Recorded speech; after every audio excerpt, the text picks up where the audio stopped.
अब इस केस में ये एडवांस स्टेज है जहाँ पे ऐसा लगता है कि एंड इनएविटेबल है, मीन्स उसका एंड आएगा ही।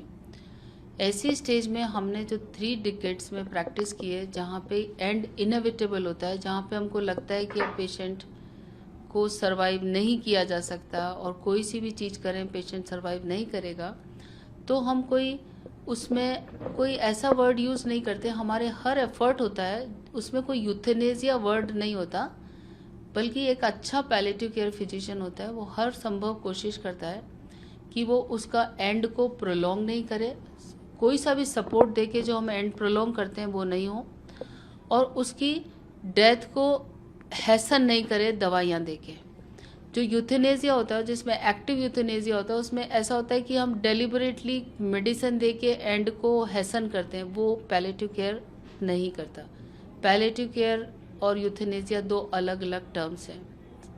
सो एज सच अगर ऐसी सिचुएशन आती है जहाँ पे एंड इनएविटेबल होता है, जैसा इस बच्चे के अंदर है, तो हमको उसको टिल द एंड ऐसा करना चाहिए कि जिससे कि वो उसको सपोर्ट मिलता रहे। अब आप उसको सपोर्ट देने के बाद पेरेंट्स 13 साल तक परेशान हो गए, तो ऐसी सिचुएशन में गवर्नमेंट ऑफ इंडिया की गाइडलाइंस है विदहोल्ड और विड्रॉल की, उसको फॉलो करना चाहिए। विदहोल्ड और विड्रॉल में यह है कि या तो हम दे ही ना सपोर्ट, और विड्रॉल मतलब जो सपोर्ट दे रहे हैं उसको विड्रॉ कर लें।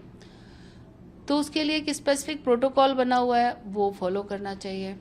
और जब ये प्रोटोकॉल भी फॉलो हो गया, दिस मीन्स अगर हमारे पास कोर्ट का वर्डिक्ट आ गया, मीन्स ये प्रोटोकॉल भी फॉलो हो गया, प्रोटोकॉल डायरेक्शन दिया है, तो अब हमारा ये कर्तव्य होता है कि हम उसको फॉलो करें और धीरे धीरे इसको विड्रॉ करें। इस पूरी प्रोसेस के दौरान हमें उसके घर वालों को हमेशा कॉन्फिडेंस में रखना है, उनको काउंसलिंग करते रहना है, बिकॉज पेरेंट्स की काउंसलिंग बहुत ज़रूरी है इस केस में। प्लस इसको स्लोली हमको इसको धीरे धीरे विड्रॉ करके, और ये बताना बहुत मुश्किल है कि ये कितना दिन लगेंगे इसमें, क्योंकि ये किसी के भी हाथ में नहीं होता, बट कोशिश यही करनी चाहिए कि उसका जिस तरीके से मिस अब हमको बैलेंस करना है। कोर्ट का वर्डिक्ट है, एक हमारा लॉ है जो हमें बताता है कि विदहोल्ड एंड विड्रॉल करना अब पॉसिबल है। अब हमको ये पता है कि इसमें विदहेल्ड एंड विड्रॉ करना है, तो हमको बैलेंस करके करना पड़ेगा, सो दैट हम ऐसा हमको नहीं लगना चाहिए कि हमने कुछ चीज़ ऐसा कर दिया डेलिबरेट किलिंग, वो नहीं है इसमें।